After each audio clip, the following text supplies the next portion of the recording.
Hello everyone, welcome back to online study one. आज हम इस वीडियो में बात करेंगे दिसंबर 2023 के वीकली करंट अफेयर्स के बारे में। और ये वीडियो हमारा 1 से लेकर के 7 दिसंबर तक के जो भी महत्वपूर्ण क्वेश्चंस हैं वो मैं आपके साथ डिस्कस करूँगा। बहुत ही कम समय में ज़्यादा से ज़्यादा क्वेश्चंस आपके साथ डिस्कस करने की कोशिश करेंगे। तो इस वीडियो के साथ एंड तक बने रहिए। और यहाँ पर मैंने आपके एग्ज़ाम से रिलेटेड जो पॉइंट्स आपको जानने चाहिए वो मैंने यहाँ पे लिख रखा है, और कुछ चीज़ें एक्स्ट्रा फैक्ट मैं आपको बताऊंगा, तो ध्यान से आप बस सुनेंगे, ठीक है। आप इसको नोट करना चाहे तो कर सकते हैं, या फिर हम मंथ के एंड में आपका अपने नोट्स वाला जो करंट अफेयर्स मैंने लिख रखा है उसको अपने एप्लीकेशन पे डाल दूंगा। जैसे कि नवंबर 2023 का मैंने एप्लीकेशन पे डाल रखा है। जो लोग नहीं पढ़े जाकर के आप वहाँ से फ्री में बिल्कुल डाउनलोड करके पढ़ सकते हैं। तो चलिए शुरू करते हैं। बात करने वाले दिसंबर वीकली करंट अफेयर्स 1 से लेकर के 7 दिसंबर। शुरू करते हैं। सबसे पहला प्रश्न ये है कि गजरात सुरक्षा हाल ही में एक अभियान स्टार्ट की गई है, पहल स्टार्ट की गई है, किसके द्वारा? भारतीय रेलवे के द्वारा। इसमें होगा ये कि जो गज का मतलब क्या हो, हाथी को, जो हाथी जैसे पटरी पर आ जाती थी उनको सुरक्षा के लिए, हाथी और ट्रेन के टकराव को रोकने के लिए ये अभियान स्टार्ट किया गया, गजरात सुरक्षा भारतीय रेलवे के द्वारा। ये याद रखेंगे। 1000वें जन औषधि केंद्र का उद्घाटन कहाँ पर किया गया? तो इसका उद्घाटन एम्स देवघर में किया गया प्रधानमंत्री नरेंद्र मोदी के द्वारा। यानी प्रधानमंत्री नरेंद्र मोदी जी ने एम्स देवघर में 10,000वें औषधि केंद्र का उद्घाटन किया। तो ये इंपॉर्टेंट हो सकता है। नेक्स्ट है कि COP28 आयोजन कहाँ किया गया? यानी ये प्रत्येक वर्ष जलवायु पर एक सम्मेलन होता है, संयुक्त राष्ट्र का जलवायु सम्मेलन COP28, जो कि इस बार हुआ था 23 में। इसका आयोजन किया गया था दुबई में। इसमें बहुत सारी चीज़ें हैं जो कि हमें जानना होता है, तो ये आप याद रखिएगा। आयोजन इसका कहाँ हुआ? दुबई में। अब आपसे ये पूछा जाएगा कि COP29 जो है इसका आयोजन कहाँ पर किया जाएगा? तो ये आपका बाकू में होने वाला है, अजरबैजान के बाकू में, ठीक है। अजरबैजान के बाकू में होने वाला है 2024 में। नेक्स्ट है हॉर्नबिल त्यौहार, बताइए। तो हॉर्नबिल त्यौहार प्रत्येक वर्ष मनाया जाता है। ये नागालैंड का मनाया जाने वाला एक त्यौहार है। और इस वर्ष मैं आपको बता दूं कि ये नागालैंड में नागा हेरिटेज विलेज किसामा में मनाया गया। कहाँ पर? किसामा में मनाया गया। ये याद रखना, कहाँ पर? किसामा। नाम याद रखिएगा। हो सकता है वैसे तो हॉर्नबिल कई बार पूछा है, नागालैंड सभी को पता है, लेकिन थोड़ा सा टफ करने के लिए अगर पूछा है कि कहाँ पर, तो किसामा में, ठीक है। वार्षिक व्यापार मेला बाली यात्रा उड़ीसा के कटक में, यानी कटक में ये मनाया गया। हेनरी किसिंजर का हाल ही में निधन हो गया। अमेरिका से बिलोंग रखते थे, तो भाई चर्चा में क्यों? निधन तो बहुत लोगों का होता है, लेकिन इनका निधन हुआ, ये चर्चा में क्यों है? क्योंकि इनको 1973 में, यहाँ पे मैंने लिख रखा है, 1973 में इनको नोबेल प्राइज़ दिया गया था, ठीक है। शांति का नोबेल प्राइज़ दिया गया था। हेनरी किसिंजर जो कि अमेरिका से बिलोंग करते हैं, 1973 में नोबेल प्राइज़ इनको मिला है। कुछ पॉइंट्स जो होंगी मैं आपको एक्स्ट्रा बता रहा हूँ, वो आपको नोट्स में भी नहीं मिलेगा, नहीं मैंने लिखा है, तो आप हो सके तो कुछ पॉइंट्स नोट डाउन करते चलिएगा। नेक्स्ट है कि समलैंगिक विवाह का पंजीकरण करने वाला दक्षिण एशिया का पहला देश कौन बना है? तो दक्षिण एशिया का पहला देश ये बन चुका है नेपाल। यानी समलैंगिक विवाह का पंजीकरण करने वाला दक्षिण एशिया का पहला देश आपका बना है नेपाल। पूछा जा सकता है एग्जाम्स में, तो ध्यान रखिएगा। अमृत वृक्ष आंदोलन के लिए गिनीज वर्ल्ड रिकॉर्ड प्रमाण पत्र किस राज्य के मुख्यमंत्री को दिया गया? तो ये हेमंत बिस्व शर्मा जो है, हेमंत बिस्व शर्मा असम के सीएम है, इनको ये मिला है अमृत वृक्ष आंदोलन के लिए, ठीक है। गिनीज वर्ल्ड रिकॉर्ड इनको प्रमाण पत्र दिया गया। फ्रांस के सर्वोच्च सम्मान से सम्मानित की गई कौन? तो VR ललितांबिका, जो कि ये इसरो की एक साइंटिस्ट है, इनको फ्रांस ने अपना सर्वोच्च नागरिक सम्मान दिया है। तो ये पॉइंट याद रखिएगा, इंपॉर्टेंट रहेगा। 5वां आयुर्वेद महोत्सव कहाँ मनाया गया? 5वां आयुर्वेद महोत्सव केरल के तिरुवनंतपुरम में, और उपराष्ट्रपति जगदीप धनखड़ ने इसका उद्घाटन किया। ये याद रखेंगे, ठीक है, केरल के तिरुवनंतपुरम में। नेक्स्ट पॉइंट, एक पुस्तक हाल ही में लॉन्च की गई है, वेलकम टू पैराडाइज पुस्तक लॉन्च की गई है, किसके द्वारा? तो ट्विंकल खन्ना के द्वारा, ठीक है। ट्विंकल खन्ना जो एक्ट्रेस हैं, इनके द्वारा ये लॉन्च की गई है, नई पुस्तक है ट्विंकल खन्ना की। नेक्स्ट है कि 2023 में विश्व डिजिटल प्रतिस्पर्धात्मक रैंकिंग में भारत का स्थान क्या?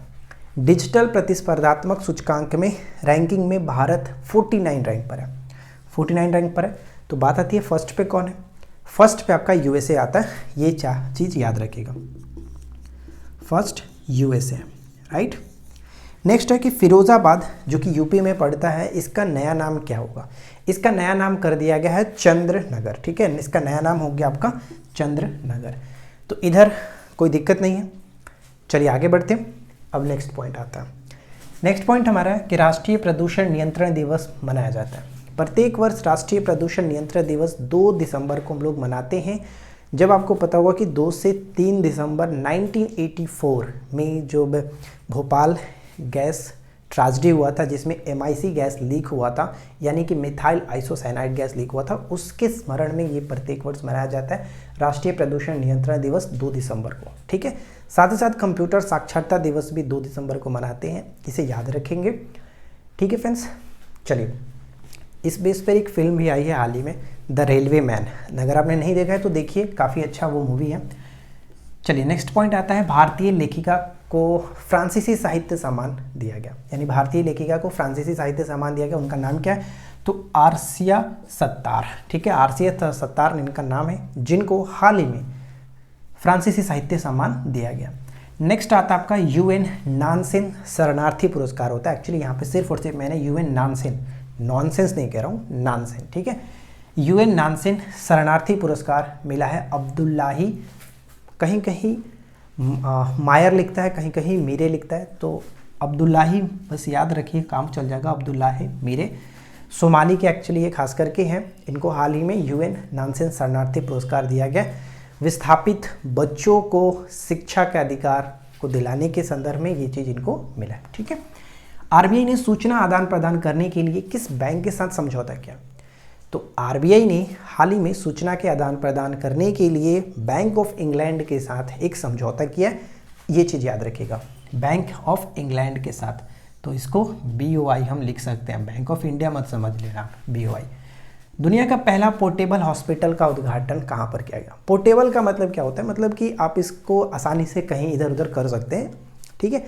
तो पोर्टेबल हॉस्पिटल का उद्घाटन गुरुग्राम में किया गया, जिसका नाम रखा गया है आरोग्य मैत्री क्यूब, ठीक है, आरोग्य मैत्री क्यूब रखा गया। और ये पोर्टेबल हॉस्पिटल जो होगा वो घटनास्थल पर 1 घंटे के अंदर बन करके तैयार हो जाएगा, जिसमें करीब 200 मरीजों को एक साथ इलाज किया जा सकता है, ठीक है। गुरुग्राम में दुनिया का पहला पोर्टेबल हॉस्पिटल। वार्षिक पुस्तक मेला 2023 का आयोजन कहाँ पर होगा? नई दिल्ली में, ठीक है, नई दिल्ली में। वार्षिक पुस्तक मेला 2023 नई दिल्ली में इसका आयोजन किया जाएगा। नेक्स्ट आपका है कि लग्जरी जहाज क्लासिक इंपीरियल। लग्जरी जहाज क्लासिक इंपीरियल का शुभारंभ किस राज्य ने किया? केरल ने किया। अगला है कि समृद्धि कॉन्क्लेव नामक डिपटेक स्टार्टअप अभियान किसने स्टार्ट किया? IIT रोपड़ ने स्टार्ट किया, IIT रोपड़ ने। मिचोंग चक्रवाती तूफान जो कि हाल ही में काफ़ी प्रभावित किया था, जनवरी के फर्स्ट वीक में काफ़ी सारी ट्रेन्स जो कि रद्द की गई थी उस वक्त, उधर जाने वाली जितनी भी ट्रेन्स थी, जैसे कि आपका साउथ इंडिया में जैसे तमिलनाडु हो गया, आंध्र प्रदेश को काफ़ी ज़्यादा प्रभावित किया था। तो यहाँ पे आप ये चीज़ ध्यान रखेंगे, मिचोंग चक्रवाती जो तूफान आया था इसका नामकरण किसने किया? क्वेश्चन हमेशा पूछा जाता है कि मिचोंग का नामकरण किसने किया था? तो म्यांमार देश ने किया था, म्यांमार, ठीक है, म्यांमार।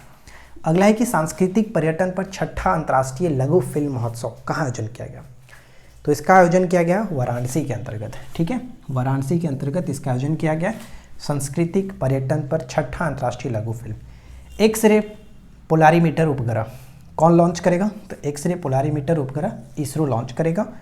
भारत की 84वीं ग्रैंड मास्टर कौन बनी है? भारत की 84वीं ग्रैंड मास्टर बनी है वैशाली रमेश बाबू, ठीक है, वैशाली रमेश बाबू, जो कि इनका संबंध तमिलनाडु से है, ध्यान रखिएगा, तमिलनाडु से ये संबंध रखते हैं। विश्व मृदा दिवस प्रत्येक वर्ष 5 दिसंबर को मनाया जाता है, ये बहुत इंपॉर्टेंट है। साथ ही साथ इसका थीम आप याद रखेंगे, soil and water a source of life, soil and water a source of life. विश्व मृदा दिवस 5 दिसंबर को, soil and water a source of life इस वर्ष का थीम है। सियाचिन में तैनात भारत की पहली महिला चिकित्सक अधिकारी कौन बनी है? जिनका नाम है कैप्टन गीतिका कौल, ठीक है, कैप्टन गीतिका कौल। एकदम VVI प्रश्न रहने वाला है। सियाचिन में तैनात होने वाली भारत की पहली महिला चिकित्सक अधिकारी कौन बनी है? Captain Geetika Kaul, right. Skoch gold award किसे दिया गया? स्कॉच गोल्ड अवार्ड 2023 जो है पावर ग्रिड को दिया गया, ठीक है, पावर ग्रिड को दिया गया। तो यहाँ तक तो कोई दिक्कत नहीं होगा, सब कुछ बहुत इंपॉर्टेंट प्रश्न है, आप इनको स्किप नहीं कर सकते। ऐसा नहीं कि सिर्फ और सिर्फ इतने ही सारे हैं, बहुत सारे क्वेश्चंस होते हैं, लेकिन जो एग्ज़ाम्स के लिए इंपॉर्टेंट होता है वो मैंने आपके साथ डिस्कस किया। बस इससे आप पढ़िए। मैं लास्ट में आपको MCQ भी कराऊंगा, सारे मंथ मतलब सारे वीक कंप्लीट हो जाएंगे तब। जैसे कि ये आपका 1 से 7 दिसंबर तक कंप्लीट किया, इसके बाद 3 से 4 वीडियो और आएंगी जिसमें हम लोग पूरे महीने को कवर कर लेंगे, और उसके बाद मैं आपको नोट्स प्रोवाइड करा दूंगा। उसके बाद हम करीब आपके साथ 120 से ज़्यादा क्वेश्चंस डिस्कस करेंगे MCQ फॉर्मेट में, ताकि आप अच्छे तरीके से प्रॉपर तरीके से रिविजन्स कर सकें। उसमें कुछ क्वेश्चंस ये भी शामिल होंगे, कुछ एक्स्ट्रा क्वेश्चंस भी शामिल होंगे। मतलब हर तरह से हम कोशिश करेंगे आपको करंट अफेयर्स ले चले, लेकिन कब, जब आप रेडी रहेंगे, सपोर्ट करेंगे तब। ऐसा नहीं कि मैं वीडियो बना रहा हूँ, यहाँ पे चिल्ला रहा हूँ, लेकिन आपको कोई फ़र्क ना पड़े, आप वीडियो ही देखो ना, तो फिर मुझे इतना टाइम देने का क्या मतलब। चलिए, फिलहाल नेक्स्ट है कि भारत के बाहर सबसे बड़े हिंदू मंदिर कहाँ बनेगा। भारत के बाहर सबसे बड़े हिंदू मंदिर आपका न्यू जर्सी में, ठीक है, न्यू जर्सी में। नेक्स्ट पॉइंट ये था कि COP28, जहाँ पर हमने देखा कि दुबई में इसका आयोजन किया गया था, तो COP28 में नवीनीकरण प्रयासों के लिए अंतर्राष्ट्रीय सम्मान किस राज्य को दिया गया। आने वाले BPSC एग्ज़ाम्स या फिर बिहार के किसी भी एग्ज़ाम्स के लिए बहुत अच्छा सवाल रहने वाला, ये बिहार को मिला, ठीक है। COP28 में नवीनीकरण प्रयासों के लिए अंतर्राष्ट्रीय सम्मान बिहार को दिया गया। अब देखिए, वर्ड ऑफ द ईयर हर साल किसी ना किसी शब्द को दिया जाता है अलग अलग डिक्शनरी के द्वारा। तो यहाँ पे मैंने 2 डिक्शनरी लिखा।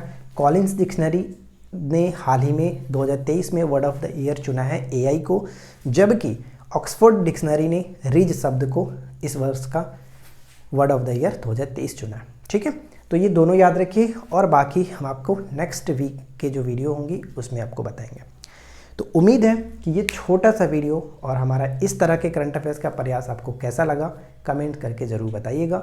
वीडियो अगर आपको पसंद आया हो तो प्लीज़ इस वीडियो को अपने फ्रेंड के साथ भी शेयर करिए। चैनल पे पहली बार है, सब्सक्राइब करके नोटिफिकेशन बेल आइकन को ऑल पे सेट कर लीजिए, ताकि आपको फ्यूचर में जो भी वीडियो आए उस सभी का अपडेट मिलता रहे। तो बस फ्रेंड्स, इस वीडियो में इतना ही। मिलते हैं नेक्स्ट क्लास में। Thanks for watching, keep learning, have a good day.